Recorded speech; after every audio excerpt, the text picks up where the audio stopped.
Hello friends, welcome to my YouTube channel learning academy. आज का हमारा टॉपिक है प्रेजेंट परफेक्ट टेंस। आज के वीडियो में हम प्रेजेंट परफेक्ट टेंस के बारे में पढ़ेंगे, जो कि प्रेजेंट टेंस का तीसरा पार्ट है। तो प्रेजेंट परफेक्ट टेंस की पहचान क्या होती है, सबसे पहले वो उसको समझेंगे।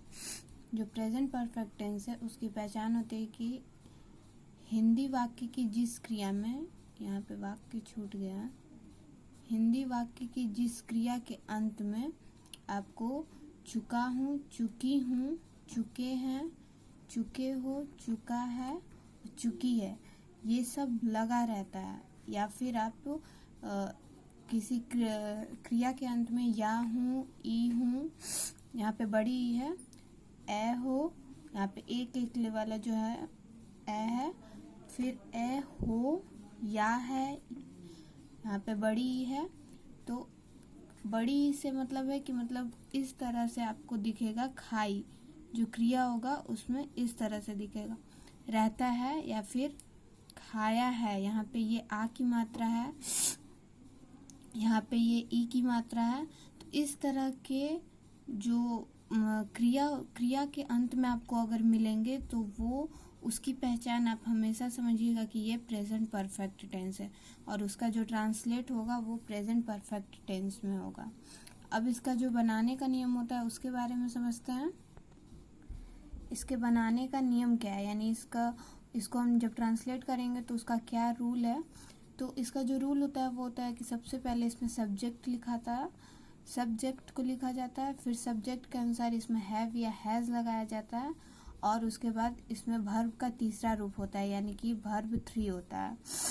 अब इस चीज़ को समझने के लिए कि किस सब्जेक्ट के साथ हैव या हैज़ लगेगा, आपको यहाँ पे एक तालिका हम दिखाते हैं, उसके अनुसार से आप बनाएंगे। यहाँ पे आपको एक तालिका दिख रही है जिसमें कि है, यहाँ पे आपको तीनों पर्सन दिख रहे हैं, और यहाँ पे सब्जेक्ट सिंगुलर नंबर में है, सब्जेक्ट पोलर नंबर में है। तो यहाँ पे आप देख सकते हैं कि हैव और हैज कहाँ लगा है। यहाँ आप देख के समझ जाएंगे कि किस सब्जेक्ट के साथ हैव लगेगा और किस सब्जेक्ट के साथ हैज लगेगा। तो यहाँ पे आप साफ देख सकते हैं कि आई और वी के साथ हैव लगेगा, यानी कहने का मतलब है कि अगर फर्स्ट पर्सन का जो सिंगुलर नंबर है और पोलर नंबर में अगर सब्जेक्ट होगा तो उसके साथ हैव लगेगा। सेकंड पर्सन के भी सिंगुलर नंबर और प्लूरल नंबर में आपका हैव ही लगेगा, और थर्ड पर्सन का अगर सिंगुलर नंबर होगा तो उसमें हैज लगेगा। थर्ड पर्सन के सिंगुलर नंबर में हैज लगेगा, यानी ही, सी, इट या फिर कोई नाम होगा तो उसके साथ हैज लगेगा। लेकिन प्लूरल नंबर में यानी कि दे होगा, दे के साथ हैव ही लगेगा। और बहुत सारी संख्या में कुछ अगर कोई भी चीज़ होगा, जैसे यहाँ पे द बॉयज़ है, चिल्ड्रन है, इन सब के साथ हैव ही लगेगा। यानी कहने का मतलब है कि सब्जेक्ट अगर थर्ड पर्सन के सिंगुलर नंबर में होगा तो सिर्फ हैज लगेगा, बाकी सबके साथ हैव लगेगा। अब बढ़ते हैं आगे, जिसमें हम बात करेंगे कि अलग अलग सेंटेंस जो होते हैं उसमें प्रेजेंट परफेक्ट टेंस को बनाने का जो रूल है वो क्या होता है। सबसे पहला सेंटेंस होता है अफर्मेटिव सेंटेंस, जो कि सेंटेंस सकारात्मक वाक्य होता है, जिसमें ना नहीं लगा होता है, यानी कि वो निगेटिव में नहीं होता है। जैसे कि मैं खा चुका हूँ, इसमें आपको नहीं कहीं पे भी नहीं दिख रहा है। तो इस तरह का सेंटेंस अफर्मेटिव सेंटेंस, जैसा कि हमने पिछले वीडियो में भी पढ़ा है और भी बहुत सारे वीडियो में हम पढ़ चुके हैं।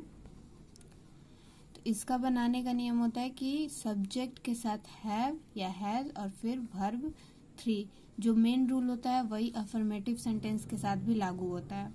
अब दूसरा आता है निगेटिव सेंटेंस। निगेटिव सेंटेंस को कैसे आप बनाएंगे वो आप देख लीजिए कि इसमें सब्जेक्ट होगा, फिर हैव या हैज़ लगेगा सब्जेक्ट के अनुसार, फिर आप नॉट लगाएंगे और फिर वर्ब 3, और उसके अलावा अगर और कोई ऑब्जेक्ट होगा या फिर और भी कुछ भी आपको मिलेगा देखने को तो वो चीज़ आप लिख देंगे।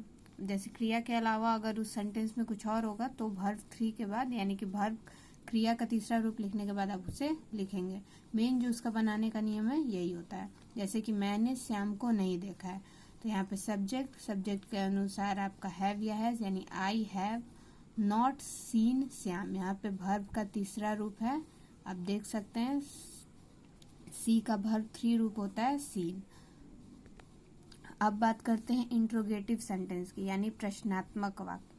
ऊपर हमने नेगेटिव सेंटेंस यानी नकारात्मक वाक्य पढ़ा, अब पढ़ेंगे इंट्रोगेटिव सेंटेंस। इसका जो बनाने का नियम होता है, बस इसमें सब्जेक्ट के साथ जो हैव या हैज लगा होता है वो पहले आ जाता है और फिर सब्जेक्ट लिखा जाता है, फिर वर्ब का थर्ड रूप यानी वर्ब 3, फिर मोस्ट इम्पॉर्टेंट क्वेश्चन मार्क जरूर लगाइएगा इंट्रोगेटिव सेंटेंस में, वरना आपके ट्रांसलेट का जो आप ट्रांसलेट करेंगे वो मार्क्स कट जाएंगे।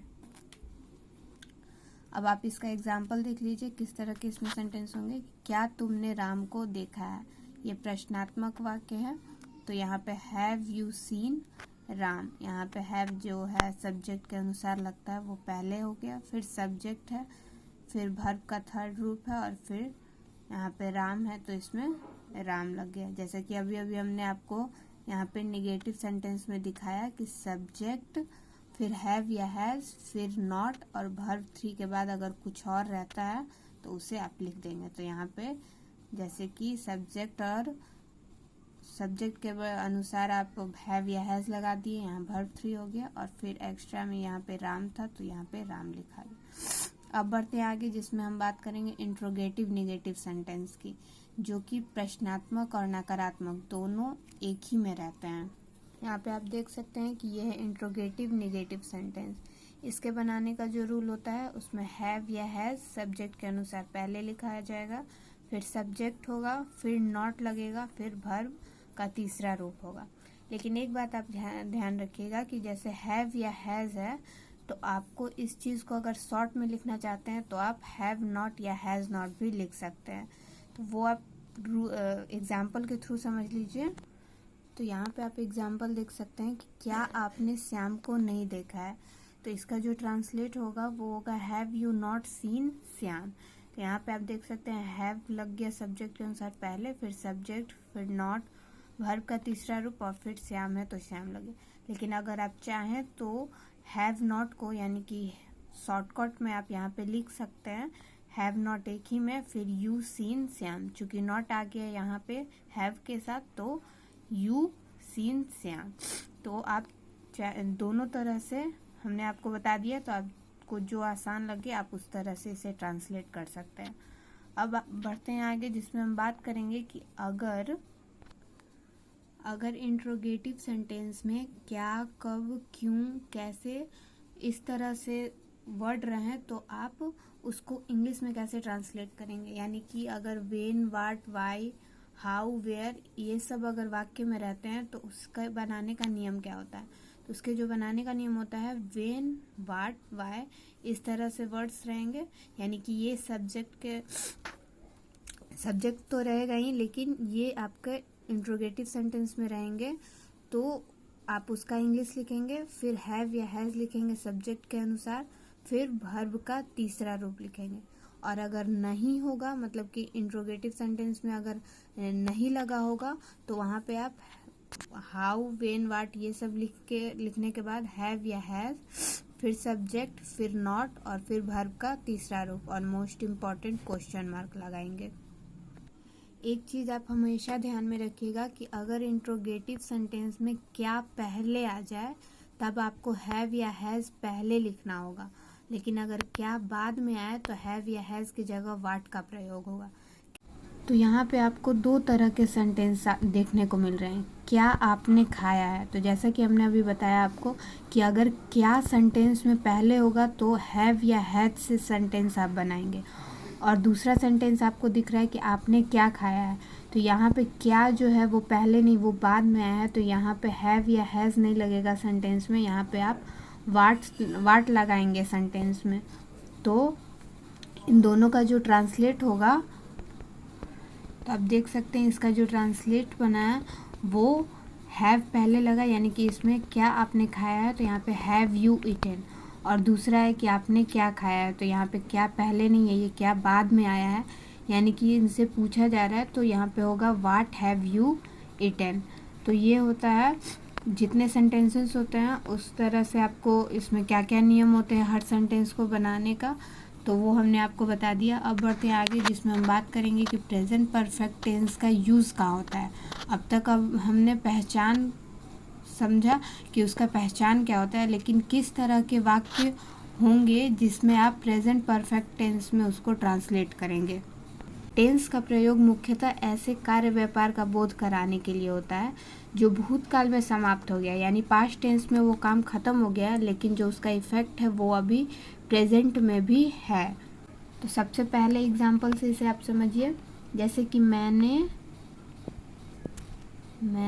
खाना खा लिया है, खाना खा लिया है। इस सेंटेंस से आपको ये समझ में ज़रूर आ रहा होगा कि इसने खाना खा लिया, यानी कि पास्ट में ये काम हो गया है, इसलिए